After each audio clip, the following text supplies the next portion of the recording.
मित्र, तुम देख लेना, मैं पढ़ लिख कर एक बहुत बड़ा आदमी बनूंगा। फिर मैं अपने पिता के लिए।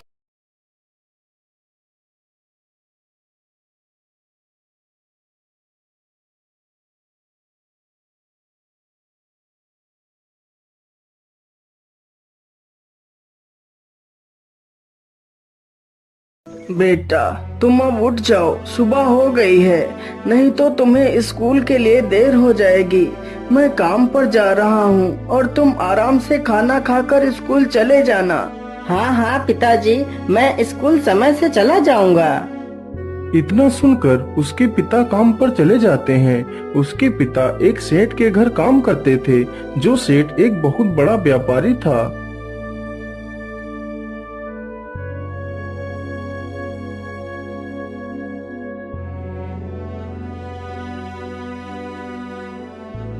सेठ जी, मुझे कुछ पैसे दे दीजिए। आज मेरी तबीयत कुछ ठीक नहीं लग रही है। मैं दवाई लाकर खा लूं, फिर काम कर लूंगा। अरे नहीं नहीं, पैसे पहले नहीं मिलेंगे।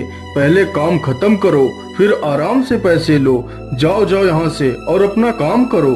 कल मुझे यह सारा माल मंडी पहुँचाना है। इतना सुनकर बेचारा मन्ना लाल फिर से काम पर लग जाता है।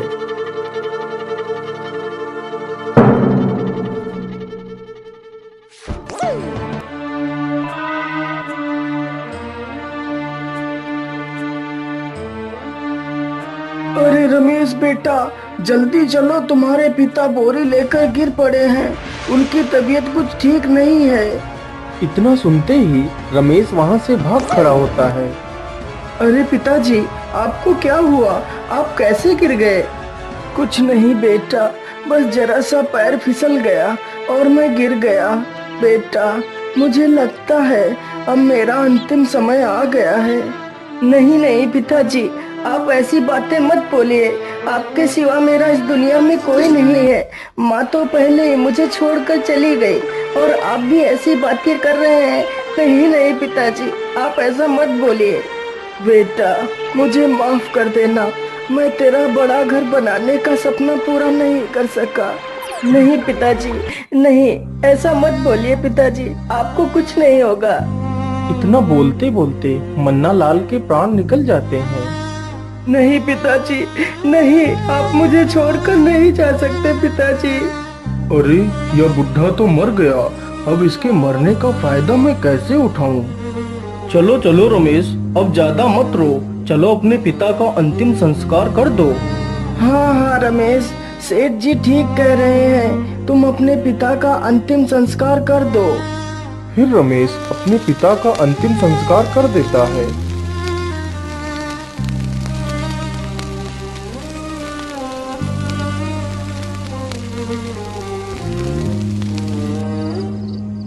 पिताजी, आप तो मुझे छोड़कर चले गए। अब मैं पढ़ाई कैसे करूँगा? यदि पढ़ाई करूँगा तो खाऊंगा कहाँ से? नहीं नहीं, मैं कल से ही सेठ के पास काम पर लग जाता हूँ और खाली समय में पढ़ाई कर लिया करूँगा।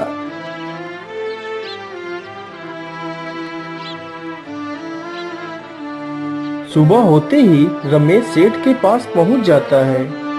सेठ जी, मुझे काम पर रख लीजिए। हाँ हाँ, क्यों नहीं रमेश, जाओ और कल्लू दादा के साथ काम करो। रमेश चुपचाप जाता है और काम पर लग जाता है। इसी प्रकार कुछ दिन बीत जाते हैं।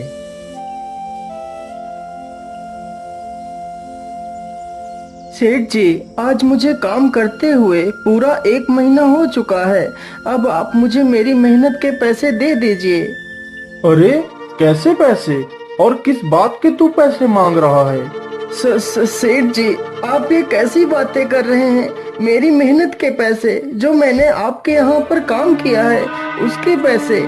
लेकिन उसके पैसे तो मैं पहले ही तेरे बाप को कर्ज के रूप में दे चुका हूँ। लेकिन सेठ जी, मेरे पिता ने तो कभी भी कोई कर्ज नहीं लिया। यदि वह ऐसा कुछ करते तो मुझे अवश्य बताते। मुझसे बहस करता है? चल जा और जंगल से लकड़ियाँ लेकर आ। जब तक तेरे पिता द्वारा लिया गया कर्ज समाप्त नहीं हो जाता, तब तक तुझे एक भी पैसा नहीं मिलेगा, सिवाय एक वक्त खाने के। वह सेठ मन्ना लाल के मरने का फायदा उठाना चाहता था, जबकि मन्ना लाल ने कभी कोई कर्ज नहीं लिया था। बेचारा रमेश चुपचाप कुल्हाड़ी उठाकर जंगल की तरफ निकल पड़ता है। रमेश चलते चलते जंगल में काफी दूर निकल जाता है और एक पेड़ के नीचे बैठ जाता है। पिताजी, आप मुझे छोड़कर क्यों चले गए पिताजी? आप मुझे भी अपने साथ ले जाते। यह दुनिया बहुत खराब है पिताजी। इतना कहकर रमेश रोने लगता है। जिस पेड़ के नीचे वह बैठ के रो रहा था, उसी पेड़ पर एक अच्छा भूत रहता था। अरे अरे, यह रोने की आवाज कहाँ से आ रही है? मुझे लगता है कोई पेड़ के नीचे बैठकर रो रहा है। चल।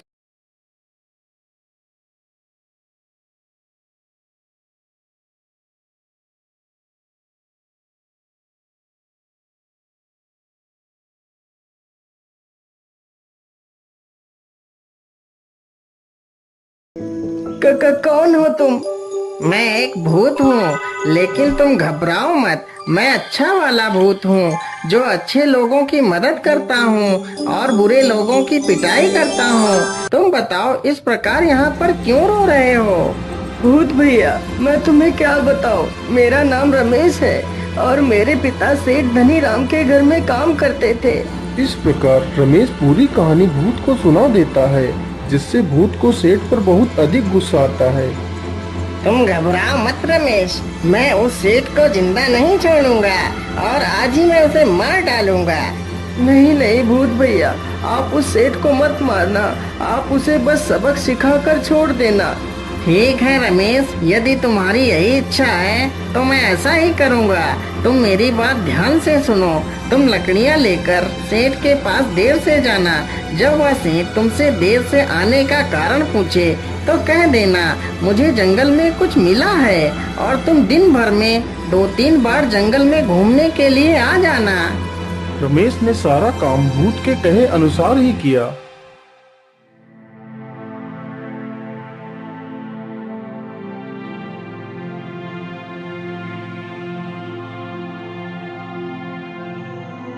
अरे मूर्ख, तुझे जंगल से लकड़ियां लाने में इतना समय क्यों लग गया? सेठ जी, आज जंगल में मुझे कुछ मिला था, इसीलिए मैं घर देर से आया हूँ। अच्छा, ऐसा तुझे क्या मिल गया था जंगल में? सेठ जी, ये तो मुझे नहीं पता कि वह क्या चीज है। इतना कहकर रमेश दूसरा काम करने लगता है। ओहो, इसे ऐसा क्या मिल गया जंगल में?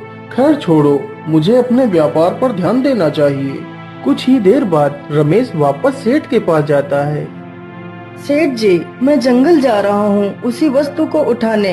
मैं अभी थोड़ी देर में आ जाऊंगा। ऐसा क्या मिल गया है इसे?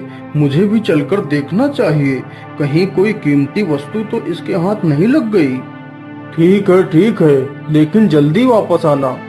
रमेश तुरंत ही जंगल की तरफ निकल पड़ता है और पीछे पीछे वह लालची सेठ भी उसका पीछा कर रहा था। रमेश चुपचाप उसी पेड़ के नीचे जाता है और वहां पर रखी थैली को उठाकर चल देता है। अरे ओ रमेश, रुक जा और यह थैली मेरे हवाले कर दे, नहीं तो मैं तुझे मार डालूंगा। क्या छिपाया है तूने इस थैली में? दिखा मुझे। सेठ तुरंत ही वह थैली ले लेता है और थैली को खोलकर देखता है तो उसमें से ढेर सारे हीरे मोती व सोने चांदी के बने आभूषण मिलते हैं। अच्छा, तो ये बात है, तू इतना सारा धन हमारे घर से चुरा कर ले जा रहा था। सेठ जैसे ही उस धन को हाथ लगाता है तो वह सारा धन पत्थर में बदल जाता है। अरे रे रे, ये क्या हो गया? ये सारा धन तो पत्थर में बदल गया। अरे मूर्ख सेठ, तूने मेरे खजाने को अपने पापी हाथों से छूकर उसे नष्ट कर दिया। अब मैं तुझे नहीं छोड़ूंगा, अब मैं तुझे मार डालूंगा लालची आदमी।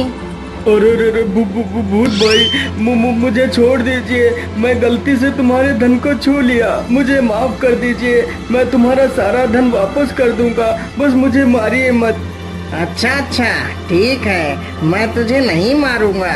यदि तू मेरा नष्ट हुआ सारा धन मुझे वापस कर देगा तो मैं तुझे कोई नुकसान नहीं पहुंचाऊंगा। सेठ तुरंत भाग कर जाता है और उसकी तिजोरी में जितना भी धन मिलता है सारा उठाकर भूत के पास आ जाता है। ये लीजिए भूत भाई, बस मुझे माफ कर दीजिए, मुझे कोई नुकसान मत पहुंचाइए। हाँ हाँ ठीक है, तू यहाँ से जा सकता है, अब मैं तुझे नहीं मारूंगा। इतना सुनते ही सेठ वहाँ से भाग जाता है। ये लो रमेश, अब तुम्हें इस दुष्ट के घर काम करने की कोई आवश्यकता नहीं। यह सारा धन तुम्हारा है, इसे लेकर जाओ और अपनी जिंदगी की नई शुरुआत करो। मेरी सहायता के लिए आपका बहुत बहुत धन्यवाद भूत भैया। इतना कहकर रमेश वहाँ से सारा धन लेकर चला जाता है। वह भूत कोई और नहीं बल्कि उसका पिता ही था, जो मरने के बाद भी अपने पुत्र के दुख को नहीं देख सका और भूत बनकर उसकी सहायता के लिए आ गया। दोस्तों, हर पिता ऐसा ही होता है जो अपनी औलाद को कभी दुख में नहीं देख सकता।